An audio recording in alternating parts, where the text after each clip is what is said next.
नमस्कार दोस्तों। आज हम सुनेंगे मुंशी प्रेमचंद जी द्वारा लिखित कहानी घास वाली। तो ये कहानी शुरू करते हैं। मूलिया हरी हरी घास का गट्ठा लेकर आई तो उसका गेहुआ रंग कुछ तमतमाया हुआ था और बड़ी बड़ी मद भरी आंखों में शंका समाई हुई थी। महावीर ने उसका तमतमाया हुआ चेहरा देखकर पूछा, क्या है मूलिया, आज कैसा जी है? मूलिया ने कुछ जवाब न दिया। उसकी आंखें डबडबा गईं। महावीर ने समीप आकर पूछा, क्या हुआ, बताती क्यों नहीं? किसी ने कुछ कहा है? अम्मा ने डांटा है? क्यों इतनी उदास है? महावीर ने मूलिया को सिर से पांव तक देखकर कहा, चुपचाप रोएगी, बताएगी नहीं? मूलिया ने बात डालकर कहा, कोई बात भी हो तो बताऊं? क्या बताऊं? मूलिया सुसर में गुलाब का फूल थी। गेहुआ रंग का हिरन की सी आंखें, नीचे खिंचा हुआ चिंबुक, कपोलों पर हल्की लालिमा, बड़ी बड़ी नुकीली पलकें, आंखों में एक विचित्र आर्द्रता जिसमें एक स्पष्ट वेदना, एक मूक व्यथा झलकती रहती थी। मालूम नहीं चमारों के इस घर में अप्सरा कहाँ से आ गई। क्या उसका कोमल फूल सा गात इस योग्य था कि सिर पर घास की टोकरी रखकर बेचने जाती? इस गांव में भी ऐसे लोग मौजूद थे जो उसके तलवे के नीचे आंखें बिछाते थे, उनकी एक टक चितवन के लिए तरसते थे, जिनसे अगर वह एक शब्द भी बोलती थी तो निहाल हो जाते। लेकिन उसे आए साल भर से अधिक हो गया, किसी ने उसे युवकों की तरफ ताकते या बातें करते नहीं देखा। वह घास लिए निकलती तो ऐसा मालूम होता मानो उषा का प्रकाश सुनहरे आवरण से रंजित अपनी छटा बिखेरता जाता हो। कोई गजलें गाता, कोई छाती पर हाथ रखता, पर मूलिया नीचे आंखें किए अपनी राह चलती रहती। लोग हैरान होकर कहते, इतना अभिमान? महावीर में ऐसे क्या सुरखाब के पर लगे हैं? ऐसा अच्छा जवान भी तो नहीं, न जाने ये कैसे उसके साथ रहती है। मगर आज एक ऐसी बात हो गई कि इस जाति की और युवतियों के लिए चाहे गुप्त संदेश होती, मूलिया के लिए वह हृदय का शूल थी। प्रभात का और समय था। पवन आम की बोर की सुगंध से मतवाला हो रहा था। आकाश पृथ्वी पर सोने की वर्षा कर रहा था। मूलिया सिर पर झुंगा रखे घास छीलने चली तो उसका गेहुआ रंग प्रभात की सुनहरी किरणों से कुंदन की तरह दमक उठा। एकाएक युवक चैन सिंह सामने से आता हुआ दिखाई दिया। मूलिया ने चाहा कि कतरा कर निकल जाए, मगर चैन सिंह ने उसका हाथ पकड़ लिया और बोला, मूलिया, तुझे क्या मुझ पर जरा भी दया नहीं आती? मूलिया का वो फूल सा खिला हुआ चेहरा ज्वाला की तरह दाग उठा। वो जरा भी नहीं डरी, जरा भी न झिझकी। झुमा जमीन पर गिरा दिया और बोली, मुझे छोड़ दो, नहीं मैं चिल्लाती हूँ। चैन सिंह को आज जीवन में एक नया अनुभव हुआ। नीची जातों में रूप माधुर्य का इसके सिवा और कोई काम ही क्या है कि वह ऊंची जाति वालों का खिलौना बने। ऐसे कितने ही मौके उसने जीते थे, पर आज मूलिया के चेहरे का वो रंग, उसका वो क्रोध, वो अभिमान देखकर उसके छक्के छूट गए। उसने लज्जित होकर उसका हाथ छोड़ दिया। मूलिया वेग से आगे बढ़ गई। संघर्ष की गर्मी में चोट की व्यथा नहीं होती, पीछे से टिस होने लगती है। मूलिया जब कुछ दूर निकल गई तो क्रोध और भय तथा अपनी बेबसी का अनुभव करके उसकी आंखों में आंसू भर आए। उसने कुछ देर जब्त किया, फिर सिसक सिसक कर रोने लगी। अगर वह इतनी गरीब न होती तो किसी की मजाल थी कि इस तरह उसका अपमान करता। वो रोती जाती थी और घास छीलती जाती थी। महावीर का क्रोध वह जानती थी, अगर उससे कह दे तो वह इस ठाकुर के खून का प्यासा हो जाएगा, फिर न जाने क्या हो। इस ख्याल से उसके रोए खड़े हो गए। इसलिए उसने महावीर के प्रश्नों का कोई उत्तर न दिया। दूसरे दिन मूलिया घास के लिए न गई। सास ने पूछा, तू क्यों नहीं जाती? और सब तो चली गई। मूलिया ने सिर झुकाकर कहा, मैं अकेले ना जाऊंगी। सास ने बिगड़ कर कहा, अकेले क्या तुझे बाग उठा ले जाएगा? मूलिया ने और भी सिर झुका लिया और तभी आवाज में बोली, सब मुझे छेड़ते हैं, सास ने डांटा। न तू औरों के साथ जाएगी न अकेली जाएगी, तो फिर जाएगी कैसे? साफ साफ ये क्यों नहीं कहती कि मैं न जाऊंगी? तो यहाँ मेरे घर में रानी बन के निभाना होगा। किसी को चाम प्यारा नहीं होता, काम प्यारा होता है। तू बड़ी सुंदर है, तो तेरी सुंदरता लेकर चाटू। उठा झाबा और घास ला। द्वार पर नीम के दरख्त के साय में महावीर खड़ा घोड़े को मल रहा था। उसने मूलिया को रोनी सूरत बनाए जाते देखा, पर कुछ बोल न सका। उसका बस चलता तो मूलिया को कलेजे में से बिठा लेता, आंखों में छिपा लेता, लेकिन घोड़े का पेट भरना भी तो जरूरी था। घास मूल कर खिलाए तो 12 आने रोज से कम न पड़े। ऐसी मजदूरी ही कौन होती है? मुश्किल से 1.5-2 रुपए मिलते हैं। ये भी कभी मिले कभी ना मिले। जब से यह सत्यानाशी लारियां चलने लगी हैं, हक्के वाले की बगिया बैठ गई है। कोई सेंत भी नहीं पूछता। महाजन की 150 रुपये उधार लेकर इक्का और घोड़ा खरीदा था, मगर लौरियों के आगे के कौन पूछता है? महाजन का सूद भी तो ना पहुंचा सकता था। मूल का कहना ही क्या, ऊपरी मन से बोला, न मन हो तो रहने दे, देखी जाएगी। इस दिलजोई से मूलिया निहाल हो गई। बोली, घोड़ा खाएगा क्या? आज उसने कल का रास्ता छोड़ दिया और खेतों की मेड़ों से होती हुई चली। बार बार सतर्क आंखों से इधर उधर ताकती जाती थी। दोनों तरफ ऊँख के खेत खड़े थे। जरा भी खड़खड़ाहट होती, उसका जी सन्न हो जाता। कहीं कोई ऊँख में छिपा न बैठा हो। मगर कोई नई बात न हुई। ऊँख के खेत निकल गए, आमों का बाग निकल गया, सिंचे हुए खेत नजर आने लगे। दूर के कुएं पर बोर चल रहा था। खेतों के मेड़ों पर हरी हरी घास जमी हुई थी। मूलिया का जी ललचाया। यहाँ आधा घंटा में जितनी घास छील सकती है, सूखे मैदान में दोपहर तक न छील सकेगी। यहाँ देखता भी कौन है, कौन चिल्लाएगा? तो चली जाऊंगी। वो बैठकर घास छीलने लगी और 1 घंटे में उसका झामा आधे से ज़्यादा भर गया। वो अपने काम में इतनी तन्मय थी कि उसे चैन सिंह के आने की खबर ही न हुई। एकाएक उसने हट पाकर सिर उठाया तो चैन सिंह को खड़ा देखा। मूलिया की छाती धक्क से हो गई। जी में आया भाग जाए, झामा उलट दे और खाली झामा लेकर चली जाए, पर चैन सिंह ने कई गज के फासले से ही रुककर कहा, डर मत, भगवान जानता है मैं तुमसे कुछ न बोलूँगा। जितनी घास चाहे छील ले, मेरा ही खेत है। मूलिया के हाथ सुन्ने हो गए, खुरपी हाथ में जम सी गई। घास नजर ही ना आती थी। जी चाहता था जमीन फट जाए और मैं समा जाऊं। जमीन आंखों के सामने तैरने लगी। चैन सिंह ने आश्वासन दिया, छिलती क्यों नहीं? मैं तुझसे कुछ कहता थोड़ी ही हूँ। यही रोज चली आया कर, मैं छील दिया करूँगा। मूलिया चित्रलिखित सी बैठी रही। चैन सिंह ने एक कदम और आगे बढ़ाया और बोला, तू मुझसे इतना डरती क्यों है? क्या तू समझती है मैं आज भी तुझे सताने आया हूँ? ईश्वर जानता है, कल भी तुझे सताने के लिए मेरा हाथ आगे नहीं बढ़ा था। तुझे देखकर अपनी आप में ना रहा। मुझे कुछ सुध ही नहीं रही। तू चली गई तो मैं वहीं बैठकर घंटों रोता रहा। जी में आता था हाथ काट डालूं, कभी चाहता था जहर खा लूं। तभी से तुझे ढूंढ रहा हूँ। आज तो इसी रास्ते से चली आई। मैं सारा हार छानता हुआ यहाँ आया हूँ। अब जो सजा तेरे जी में आए दे दे। अगर तू मेरा सिर भी काट ले तो गर्दन नहीं लाऊंगा। मैं शोहदा था, लुच्चा था, लेकिन जब से तुझे देखा है तेरे मन की सारी खोट मिट गई है। अब तो यही जी में आता है कि तेरा कुत्ता होता और तेरे आगे पीछे चलता, तेरा घोड़ा होता, तब तो तू अपने हाथों से मेरे सामने घास डालती। किसी तरह ये चोला तेरे काम आए। मेरे मन की ये सबसे बड़ी लालसा है। मेरी जवानी कामना है। अगर मैं किसी खोट से ये बातें कर रहा हूँ, बड़ा भागवान था महावीर जो ऐसी देवी उसे मिली।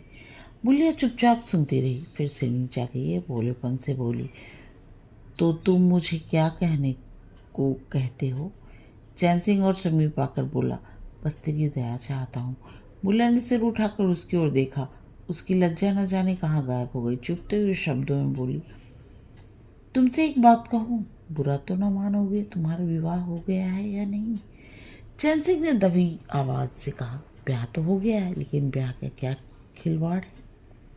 बुलिया ने होठ ऊपर और हिलना की मुस्कुराहट के साथ कहा, फिर भी अगर मेरा आदमी तुम्हारी औरत से इसी तरह बातें करता तो तुम्हें कैसा लगता? तुम उसकी गर्दन काटने पर तैयार हो जाते कि नहीं? बोलो, क्या समझते हो कि महावीर चमार है तो उसके देह में लहू नहीं है? उसे लज्जा नहीं है? अपनी मर्यादा का विचार नहीं है? मेरा रूप रंग तुम्हें भाता है? क्या घाट के किनारे मुझसे कहीं सुंदर औरतें नहीं घूमा करती? मैं उनके तलवों की बराबरी भी नहीं करती। तुम उनमें से किसी से क्यों नहीं दया मांगते? क्या उनके पास दया नहीं है? मगर वहाँ तुम नहीं जाओगे, क्योंकि वहाँ जाते तुम्हारी छाती दहलती है। मुझसे दया मांगते हो इसलिए ना कि मैं चमारिन हूँ, नीच जाति की हूँ, और नीच जाति की औरत जरा से घुड़की, धमकी या जरा से लालच से तुम्हारी मुट्ठी में आ जाएगी। कितना सस्ता सौदा है। ठाकुर हो न, ऐसा सस्ता सौदा क्यों छोड़ने लगे? चैन सिंह लज्जित होकर बोला, मूला, ये बात नहीं है। मैं सच कहता हूँ, इसमें ऊंच नीच की बात नहीं है। सब आदमी बराबर हैं। मैं तो तेरे चरणों पर सिर रखने को तैयार हूँ मूलिया, इसलिए न कि जानते हो मैं कुछ कर नहीं सकती। जाकर किसी खतरानी के चरणों पर सिर रखो तो मालूम हो कि चरणों पर सिर रखने का क्या फल मिलता है। फिर यह सिर तुम्हारी गर्दन पर न रहेगा। चैन सिंह मारे शर्म के जमीन में गड़ा जाता था। उसका मुंह ऐसा सूख गया था मानो महीनों की बीमारी से उठा हो। मुंह से बात न निकलती थी। बुलिया इतनी वाकपटु है, इससे गुमान भी न था। बुलिया फिर बोली, मैं तो रोज़ बाजार जाती हूँ, बड़े बड़े घरों का हाल जानती हूँ। मुझे किसी बड़े घर का नाम बता दो जिसमें कोई साइज, कोई कोचवान, कोई कहार, कोई पंडा, कोई महाराज न घुसा बैठा हो। ये सब बड़े घरों की लीला है, और वे औरतें जो कुछ करती हैं ठीक करती हैं। उनके घर वाले भी तो चमारिन और कहानियों पर जान देते फिरते हैं। लेना देना बराबर हो जाता है। बेचारे गरीब आदमियों के लिए ये बातें कहाँ। मेरे आदमी के लिए संसार में जो कुछ हूँ मैं हूँ। वो किसी दूसरे मेहरिया की ओर आंख उठाकर भी नहीं देखता। संयोग की बात है कि मैं तनिक सुंदर हूँ, लेकिन मैं काली कलूटी भी होती तब भी वो मुझे इसी तरह रखता। इसका मुझे विश्वास है। मैं चमारी होकर भी इतनी नीच नहीं हूँ कि विश्वास का बदला खोट से दूँ। और हाँ, वो अपने मन की करने लगे, मेरी छाती पर मूंग दलने लगे, तो भी मैं उसकी छाती पर मूंग दलूंगी। तुम मेरे रूप के ही दीवाने हो ना। आज मुझे माता निकल जाए, कानी हो जाऊं, तो मेरी ओर ताकोगे भी नहीं। बोलो, झूठ कहती हूँ? चैन सिंह इनकार न कर सका। मूल्य ने उसी गर्व से भरे स्वर में कहा, लेकिन मेरी एक नहीं, दोनों आंखें फूट जाएं तब भी वो मुझे इसी तरह रखेगा। मुझे उठाएगा, बैठाएगा, खिलाएगा। तुम चाहते हो मैं ऐसे आदमी के साथ कपट करूं? जाओ, अब मुझे कभी न छेड़ना, नहीं तो अच्छा नहीं होगा। जवानी जोश है, बल है, दया है, साहस है, आत्मविश्वास है, गौरव है, और अब कुछ जो जीवन को पवित्र, उज्जवल और पूर्ण बना देता है। जवानी का नया घमंड है, निर्दयता है, स्वार्थ है, सेखी है, विषय वासना है, कटुता है, और वो सब कुछ जो जीवन को पशुता, विकार और पतन की ओर ले जाता है। चैन सिंह पर जवानी का नशा था, मूलिया की शीतल होठों का नशा, जिसे मूलिया ने उतार दिया था। जैसे उबलती हुई चाशनी में पानी के छींटे पड़ जाने से फेन मिट जाता है, मैल निकल जाता है और निर्मल शुद्ध रस निकल आता है। जवानी का नशा जाता रहा, केवल जवानी रह गई। कामिनी के शब्द जितनी आसानी से दीन और ईमान को गारत कर सकते हैं, उतनी आसानी से उसका उद्धार भी कर सकते हैं। चैन सिंह उस दिन से दूसरा ही आदमी हो गया। गुस्सा उसकी नाक पर रहता था। बात बात पर मजदूरों को गालियाँ देना, डांटना और पीटना उसकी आदत थी। असामी उससे थर थर कांपते थे। मजदूर उसे आते देखकर अपने काम में चुस्त हो जाते थे, पर ज्यों ही उसने उधर पीठ फेरी और उन्होंने चिलम पीना शुरू किया। सब दिल में उससे जलते थे, उसे गालियाँ देते थे, मगर उस दिन से चैन सिंह इतना दयालु, गंभीर, इतना सहनशील हो गया कि लोगों को आश्चर्य होता था। कई दिन गुजर गए थे। एक दिन संध्या समय चैन सिंह खेत देखने गया। उसने देखा कि एक जगह नाली टूट गई और सारा पानी बह चला है। क्यारियों में पानी बिल्कुल नहीं पहुंच रहा, मगर क्यारी बनाने वाली बुढ़िया तो चुपचाप बैठी है। इसे उसका जरा भी फिक्र नहीं है कि पानी क्यों नहीं आता। पहले यह दशा देखकर चैन सिंह आपे से बाहर हो जाता। उस औरत की उस दिन की पूरी मजूरी काट लेता और पूर चलाने वाले को घुड़कियाँ जमाता। पर आज उसे क्रोध नहीं आया। उसने मिट्टी लेकर नाली बांध दी और खेत में जाकर बुढ़िया से बोला, तू यहाँ बैठी है और पानी सब बहा जा रहा है। बुढ़िया घबरा कर बोली, अभी खुल गई होगी राजा, मैं भी जाकर बंद किए देती हूँ। यह कहती हुई वो थर थर कांपने लगी। चैन सिंह ने उसकी दिलजोई करते हुए कहा, भाग मत, मैंने नाली बंद कर दी है। बूढ़ा कई दिन से नहीं दिखाई दिए, कहीं काम पर जाता है कि नहीं। बुढ़िया गदगद होकर बोली, आजकल तो खाली ही बैठे हैं भैया, कहीं काम नहीं लगता। चैन सिंह ने नम्र भाव से कहा, तो हमारे यहाँ लगा दे, थोड़ा सा मन लगा रहेगा। थोड़ा सन है, उसे काट दे। ये कहता हुआ वो कुएं की ओर चला गया। यहाँ 4 पुर चल रहे थे, पर इस वक्त 2 हकवे बेर खाने गए हुए थे। चैन सिंह को देखते ही मजदूरों के होश उड़ गए। ठाकुर ने पूछा, तो आदमी कहाँ गए? तो क्या जवाब देंगे? सबके सब डांटे जाएंगे, बेचारे दिल में सहमे जा रहे थे। चैन सिंह ने पूछा, वो दोनों कहाँ गए? किसी के मुंह से आवाज न निकली। सहसा सामने से दोनों मजदूर धोती के एक कोने में बेर रखे आते दिखाई दिए। खुश खुश बातें करते चले आ रहे थे।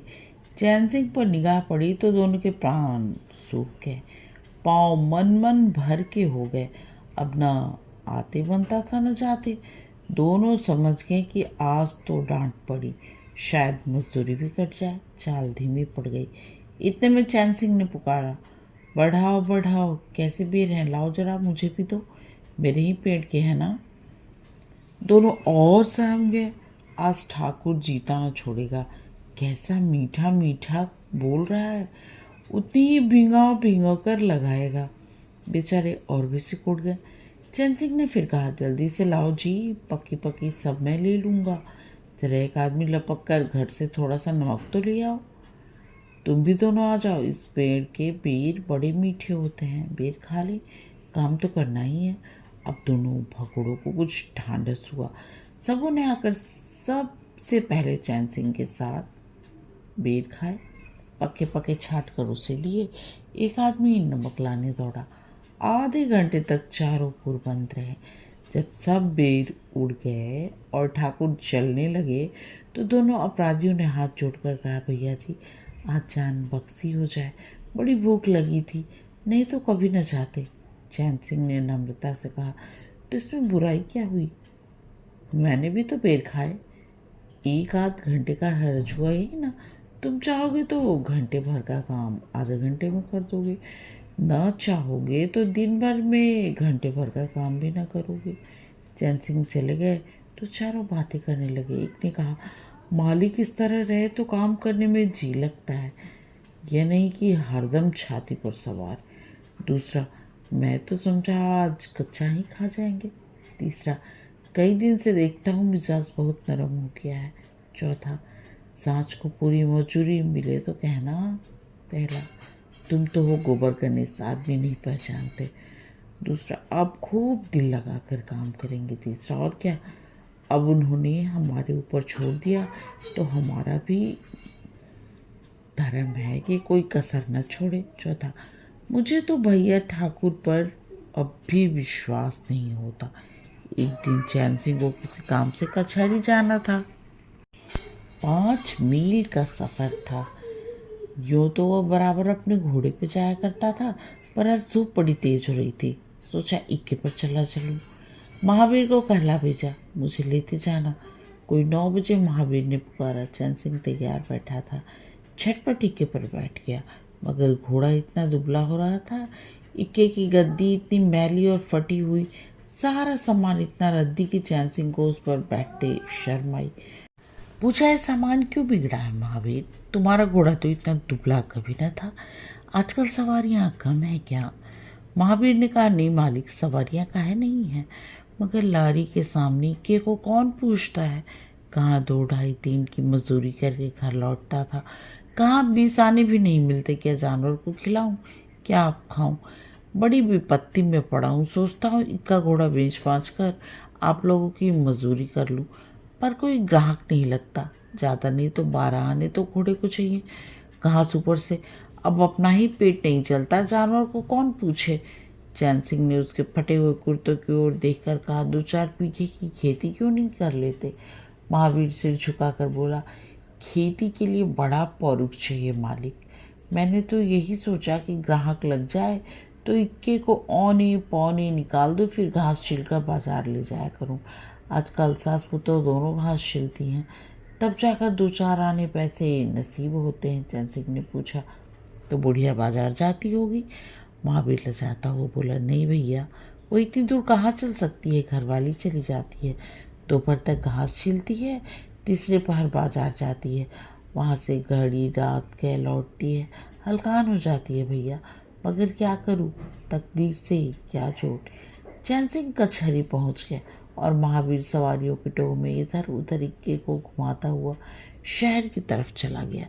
चैन सिंह ने उसे 5 बजे आने को कह दिया। कोई 4 बजे चैन सिंह कचहरी से फुर्सत पाकर बाहर निकले। आते में पान की दुकान थी, जरा और आगे बढ़कर एक घना बरगद का पेड़ था। उसकी छांव में 20 तांगे इक्की फिटने खड़ी थी। घोड़े खोल दिए गए थे। वकीलों, मुख्तारों और अफसरों की सवारियां यहीं खड़ी रहती थी। चैन सिंह ने पानी पिया, पान खाया और सोचने लगे, कोई लॉरी मिल जाए तो जरा शहर चला जाऊं। और उसकी निगाह घास वाली पड़ गई। सिर पर घास का झाबा रखे सईसों को मोल भाव कर रही थी। चैन सिंह का हृदय उछल पड़ा। ये तो मूलिया है। बनी ठनी एक गुलाबी साड़ी पहने कोचवालों से मोल तोल कर रही थी। कोई कोचवान जमा हो गए थे, कोई उससे दिलगी करता था, कोई घूरता था, कोई हंसता था। एक काले कलूटे कोचवान ने कहा, मूला, घास तो अधिक से अधिक 6 आने की है। मूलिया ने उन्माद पैदा करने वाली आंखों से देखकर कहा, 6 आने पर लेना है तो वो सामने घसियारने बैठी है ना, जाओ, 2-4 पैसे कम हो जाएंगे। मेरी घास तो 12 आने में आएगी। एक अधेड़ कोचवान ने फिटन के ऊपर से कहा, तेरा जमाना है, 12 आने नहीं 1 रुपया मांग। लेने वाले झक मारेंगे और लेंगे। निकलने दे वकीलों को, अब देर नहीं है। एक तांगे वाले ने गुलाबी पगड़ी बांधे हुए कहा। बूढ़ों के मुंह में भी पानी भर आया। अब मूलिया काहे को किसी और को देखेगी। चैन सिंह को ऐसा क्रोध आ रहा था कि इन दुष्टों को जूते से पीटे। सबके सब कैसे उसकी ओर टकटकी लगाए ताक रहे हैं, मानो आंखों से ही पी जाएंगे। और मूलिया कितनी खुश है, न लजाती है, न झिझकती है, न दबती है। कैसी मुस्कुरा कर रसीली आंखों से देख देख कर सिर का अंचल खिसका खिसका कर मुंह मोड़कर बातें कर रहे वही मूलिया जो शेरनी की तरह तड़प उठी थी। इतने में 4 बजे अमले और वकील मुख्तारों का एक मेला सा निकल पड़ा। अमले लारियों पर दौड़े, वकील मुख्तार इन सवारियों की ओर चले। कोचवानों ने भी झटपट घोड़े जोते। कई महाशयों ने मूलिया को रसिक नेत्रों से देखा और अपनी गाड़ियों पर जा बैठे। एकाएक मूलिया का घास का झाबा लिए एक फिटन की ओर दौड़ी। फिटन में एक अंग्रेजी फैशन के जनाब वकील साहब बैठे थे। उन्होंने पायदान के पास घास रखवा ली, जेब से कुछ निकाल कर मूलिया को दिया। मूलिया मुस्कुराई। दोनों में से कुछ बातें हुई जो चैन सिंह न सुन सके। एक क्षण में मूलिया प्रसन्न हो घर की ओर चली। चैन सिंह पान वाली की दुकान पर विस्मृति की दशा में खड़ा रहा। पान वाले ने दुकान बढ़ाई, कपड़े पहने और अपने केबिन का द्वार बंद करके नीचे उतरा तो चैन सिंह की समाधि टूटी। पूछा, ये दुकान बंद कर दी? पान वाले सहानुभूति दिखाकर कहा, इसकी दवा करो ठाकुर साहब, ये बीमारी अच्छी नहीं है। चैन सिंह ने चकित होकर पूछा, कौन बीमारी? पान वाला बोला, कैसी बीमारी? आधे घंटे से यहाँ खड़े हो जैसे कोई मुर्दा खड़ा हो। सारी कचहरी खाली हुई, सब दुकानें बंद हो गई, मेहतर तक झाड़ू लगा कर चल दिए। तुम्हें कुछ खबर हुई? ये बुरी बीमारी है, जल्दी दवा कर डालो। चैन सिंह ने खड़ी छड़ी संभाली और फाटक की ओर चला कि महावीर इक्का लेकर सामने से आता दिखाई दिया। कुछ दूर इक्का निकल गया तो चैन सिंह ने पूछा, आज कितने पैसे कमाए महावीर? महावीर ने हंसकर कहा, आज तो मालिक दिन भर खड़ा ही रह गया, किसी ने बिगार में भी न पकड़ा, ऊपर से 4 पैसे की बीड़ियाँ पी गया। चैन सिंह ने जरा देर के बाद कहा, मेरी एक सलाह है, तुम मुझसे 1 रुपया रोज ले लिया करो, बस जब मैं बुलाऊं तो इक्का लेकर चले आया करो, तब तो तुम्हारी घरवाली को घास बेचने बाजार न जाना पड़ेगा। बोलो मंजूर है? महावीर ने सजल आंखों से देखकर कहा, मालिक आप ही का तो खाता हूँ, आपकी प्रजा हूँ, जब मर्जी हो पकड़वा मंगाइएगा, आपसे रुपए? चैन सिंह ने बात काट कर कहा, नहीं, मैं तुमसे बिगाड़ नहीं लेना चाहता, तुम मुझसे 1 रुपया रोज ले जाया करो, घास लेकर घरवाली को बाजार मत भेजा करो, तुम्हारी आबरू मेरी आबरू है। और भी रुपए पैसे का जब काम पड़े बेखटक चले आया करो। हाँ देखो, मूलिया से इस बात की भूल कर भी चर्चा न करना, क्या फ़ायदा। कई दिनों बाद संध्या समय मूलिया चैन सिंह से मिली। चैन सिंह असामियों से मालगुजारी वसूल करके घर की ओर लौटता जा रहा था। उस समय वहाँ उसकी मूलिया की बाह पकड़ी थी। मूलिया की आवाज़ कानों में आई। उसने छिटक कर पीछे देखा। मूलिया दौड़ी चली आ रही थी। बोला, क्या है मूला, क्यों दौड़ती हो? मैं तो खड़ा हूँ, मूलिया ने हाफते हुए कहा। कई दिन से तुमसे मिलना चाहती थी, आज तुम्हें आते दिखा तो दौड़ी, अब मैं घास बेचने नहीं जाती। चैन सिंह ने कहा, बहुत अच्छी बात है, क्या तुम्हें मुझे कभी घास बेचते देखा है? हाँ, एक दिन देखा था। क्या महावीर ने तुमसे सब कह डाला? मैंने तो मना कर दिया था, वो मुझसे कोई बात नहीं छिपाता। दोनों एक क्षण चुप खड़े रहे, किसी को कोई बात नहीं सोचती थी। एकाएक मूलिया ने मुस्कुरा कर कहा, यही तुमने मेरी बाँह पकड़ी थी। चैन सिंह ने लज्जित होकर कहा, उसको भूल जाओ मूला, मुझे पर वो जाने उस दिन कौन सा भूत सवार हो गया था। मूलिया गदगद कंठ से बोली, उसे क्यों भूल जाऊं? उसी बाह गए की लाज तो निभा रहे हो। गरीबी आदमी से जो चाहे करावे, तुमने मुझे बचा लिया। फिर दोनों चुप हो गए। जरा देर के बाद मूलिया ने फिर कहा, तुमने समझा होगा मैं हंसने बोलने में मगन हो रही थी।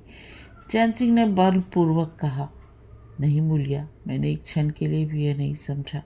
मूलिया मुस्कुराकर बोली, मुझे तुमसे यही आशा थी और है। पवन सींचते हुए खेतों में विश्राम करने जा रहा था। सूर्य निशा की गोद में विश्राम करने जा रहा था और उस मलिन प्रकाश में चैन सिंह मूलिया को की विलीन होती हुई रेखा में खड़ा होते हुए देख रहा था। कहानी समाप्त। कहानी सुनने और अपना कीमती समय देने के लिए आप सबका बहुत बहुत धन्यवाद।